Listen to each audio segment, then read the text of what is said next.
যে রেসিপিটা আজকে তোমাদেরকে শেখাবে সেটা দামোদর মাছের রেসিপি।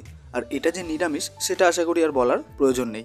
তাহলে আর একদমই দেরি না করে আমরা চলে যাব রান্নাতে। তাহলে বন্ধুরা, মোচার ঘন্ট বানানোর জন্য আমরা কী কী উপকরণ ইউজ করছি সেটা প্রথমে দেখে নেওয়া যাক।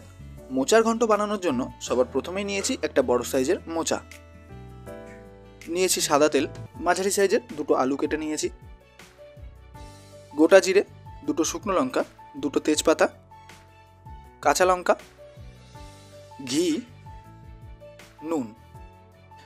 এবারে কি করব, মোচাটাকে প্রথমে ভালোভাবে ছাড়িয়ে নেব, তারপরে মোচার কলিগুলোকে কেটে নেব। তাহলে বন্ধুরা দেখতেই পাচ্ছ সমস্ত মোচার কলি এখানে ছাড়ানো রয়েছে। এবারে কলিগুলোকে কেটে নেওয়ার পালা। তাহলে বন্ধুরা দেখে নাও, মা একটা আলাদা টেকনিকে মোচার কলিগুলোকে কেটে নেবে। হ্যাঁ, অনেকেই হয়তো এই পদ্ধতিটা জানে, আবার অনেকেই জানে না। তবে যারা জানো না তারা এই পদ্ধতিটা শিখে নাও, কারণ একটা করে কলি বাজার থেকে তো এইটা আমার মনে হয় ভালো। যদিও বা বলতে খুব ভালোই লাগছে, কিন্তু আমি কখনোই ট্রাইও করবো না, পারবও না, কারণ বটি চাকু এগুলো খুবই ভয়ের জিনিস। তো দেখতেই পাচ্ছ মা খুবই ইজি করে ফেলছে, আমিও অবাক যে এত সহজে কীভাবে করে ফেলছে। তো তোমরাও বাড়িতে প্র্যাকটিস করলে পারবে, অসুবিধার কিছু নেই। এবারে চলে এলাম ওভেনে। কেটে রাখা মোচাগুলোকে সেদ্ধ করে নেব, সাথে মোচার যে ভেতরের অংশটা সেটাও একসাথে সেদ্ধ করে নেব। হাফ চামচ নুন দিয়ে দেব।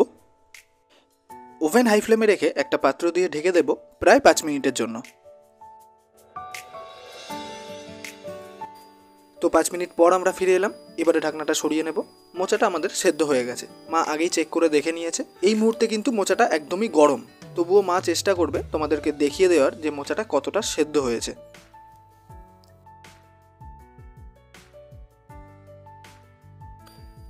তাহলে বন্ধুরা আশা করি বুঝতেই পেরেছো যে মোচাটা কীরকম সেদ্ধ হয়েছে। এবারে মোচা থেকে জলটা ঝরিয়ে নেওয়ার জন্য একটা ফুটো ফুটো পাত্রে মোচাটাকে ঢেলে দেব। তার নিচেও একটা পাত্র নেওয়া আছে, তাতে জলটা পড়ে যাবে। তো মোচার জলটা ঝরিয়ে নিয়েই আমরা চলে এলাম শিলে। মোচাটাকে শিলে ঢেলে দিচ্ছি। এবারে মোচাটাকে বেটে নেব। এবারে প্রশ্ন হচ্ছে তোমরা মোচাটাকে কীরকমভাবে বাটবে। মোচাটাকে কিন্তু একদম বেটে মিহি পেস্ট তৈরি করে ফেললে হবে না। মোচাটাকে রান্না করার পর খাওয়ার সময় যাতে মুখে পড়ে ঠিক সেরকমভাবে বাটতে হবে। সো দেখে নাও যে মা কীরকমভাবে বাটছে।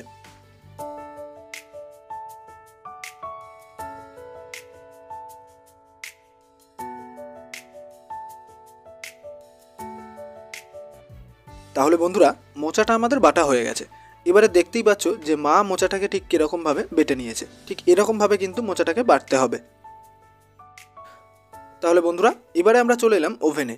এবারে রান্নাটাকে সেরে নেব। কড়াই বসানোই আছে, অলরেডি কড়াই গরমও হয়ে গেছে। এবারে সামান্য পরিমাণ তেল দিয়ে দেব। তেলটা ভালোভাবে গরম হয়ে এলে এবারে ফোড়নের জন্য দিয়ে দেব দুটো শুকনো লঙ্কা, দুটো গোটা তেজপাতা।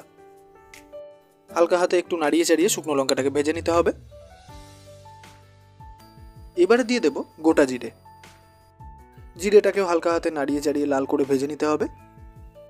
জিরেটা লাল লাল করে ভাজা হয়ে এলে আগে থেকে কেটে রাখা আলুটা এবারে দিয়ে দেব। হাফ চামচ নুন দিয়ে দেব।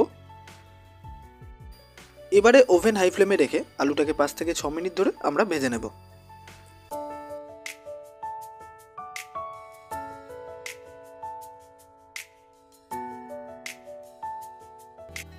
তিন মিনিট মতো ভেজে নেওয়ার পর এবারে আগে থেকেই চিড়ে রাখা কাঁচা লঙ্কা দিয়ে দেব।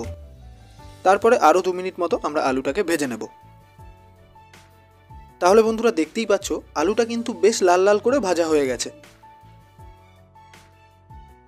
এবারে বেটে রাখা মোচাটা দিয়ে দেব। মোচাটাকে কড়াইয়ে দিয়ে দেওয়ার পর এবারে মোচাটাকে খুব ভালোভাবে নাড়িয়ে চাড়িয়ে নিতে হবে।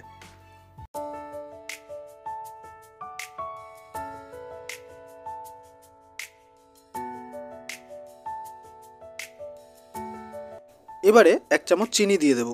চিনিটা কিন্তু সম্পূর্ণ স্বাদ মতো। এবারে 6 থেকে 7 মিনিট ধরে আমরা মোচাটাকে কুক করে নেব। তবে খেয়াল রাখতে হবে ওভেন কিন্তু ভুলেও হাই ফ্লেমে রাখলে হবে না, ওভেন মিডিয়াম ফ্লেমে রেখে রান্নাটাকে করে নিতে হবে। 2 থেকে 3 মিনিট রান্নাটাকে কুক করে নেওয়ার পর এবারে সামান্য পরিমাণ নুন দিয়ে দেব।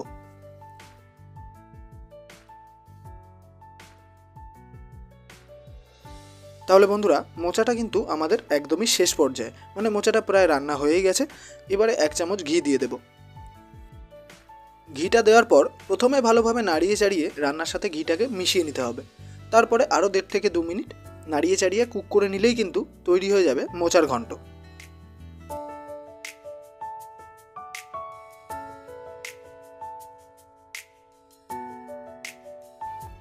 তাহলে বন্ধুরা, রান্নাটা আমাদের একদমই কমপ্লিট। এবারে একটা পাত্রে নামিয়ে নেব। তো বন্ধুরা, অল্প স্বল্প সাজিয়ে গুছিয়ে নিয়ে চলে এলাম তোমাদের সামনে। দেখতেই পাচ্ছ স্যালাড নিয়েও একদম রেডি। এই রেসিপিটা এতটাই দুর্দান্ত যে নিঃসন্দেহে এক থালা ভাত এটা দিয়ে খেয়ে ফেলা যাবে।